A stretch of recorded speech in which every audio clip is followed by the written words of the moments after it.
நேரம் 1:16 இசை கலந்த சஞ்சிகை நிகழ்ச்சி முத்துவிதானம் கேட்டுக்கொண்டிருக்கிறீர்கள். பிள்ளைகளுக்கு தாய் தந்தை இருவருமே கண்கண்ட தெய்வங்கள் என்று சொல்வார்கள். தாயிற் சிறந்த கோவிலும் இல்லை, தந்தை சொல்மிக்க மந்திரமில்லை என்பது ஆண்டோர் வாக்கு.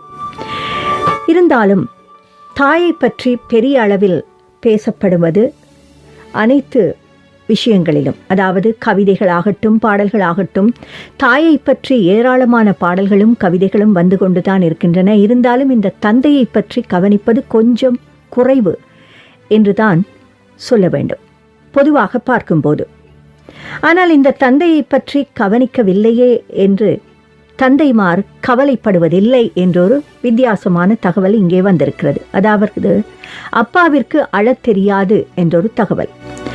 குடும்பத்திற்காக மாடாய் உழைத்த போதும், பிள்ளைகளின் பசியாற்ற ஓடாய் தேய்ந்த போதும், என்னடா வாழ்க்கை இது என்று ஒரு நாளும் அந்த தந்தை அழுதிருக்கவே மாட்டார். மனைவியை நெஞ்சில் சுமந்து, பிள்ளைகளை தோளில் சுமந்து, குடும்ப பொறுப்புகளை தலையில் சுமந்து, போகும் வழி தெரியாமல் விழி பிதுங்கி நின்ற போதும், தான் கலங்கினால் குடும்பம் உடைந்துவிடும் என கல்லாய் நின்றவர். ஆனால் நாம் எல்லோரும் அவரை கல்லென்றே நினைத்து விட்டோம். பொதுவாக அம்மாவிடமே பிள்ளைகள் ஒட்டிக்கொள்ளும்.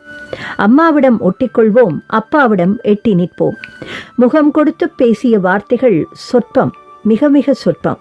ஆனால் தோல்வியில் துவளும் போது பிடித்து கொள்ள அப்பாவின் கைகளைத்தான் முதலில் தேடுவோம். இது யதார்த்தம், உலக யதார்த்தம்.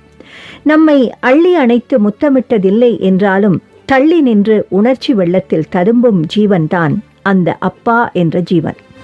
நாம் உண்ணும் சோறும் உடுத்தும் உடையும் படித்த படிப்பும் அப்பாவின் வேர்வையில்தான் என்று ஒரு நாளும் அந்த தந்தை சொல்லிக் காட்டியதே இல்லை. நேரில் நம்மிடம் 4 வார்த்தை கூட பேசாதவர், ஆனால் ஊர் முழுக்க நம்மை பற்றித்தான், அதாவது பிள்ளைகளை பற்றித்தான் பெருமையாக பேசித் திரிவார் தந்தை. அம்மாவின் பாசத்தை அங்கலாய்க்கும் நாம் அப்பாவின் பாசத்தை உணரக்கூட இல்லையோ என்று தோன்றுகிறது. நமக்கு மீசை முளைத்தால், அதாவது ஆண்களுக்கு அப்பா குதூகலிப்பார். தோளுக்கு மேல் வளர்ந்து விட்டால் அவரே உயரமானதாக உணர்வார். வாழ்க்கையில் நம்மை முன்னே நடக்க விட்டு பின்னே நின்று பெருமிதத்துடன் ரசிப்பார். நமது வாழ்க்கையின் பின்னால் அப்பா எப்போதுமே இருப்பார்.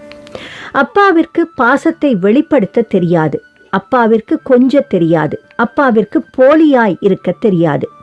அப்பாவிற்கு தனது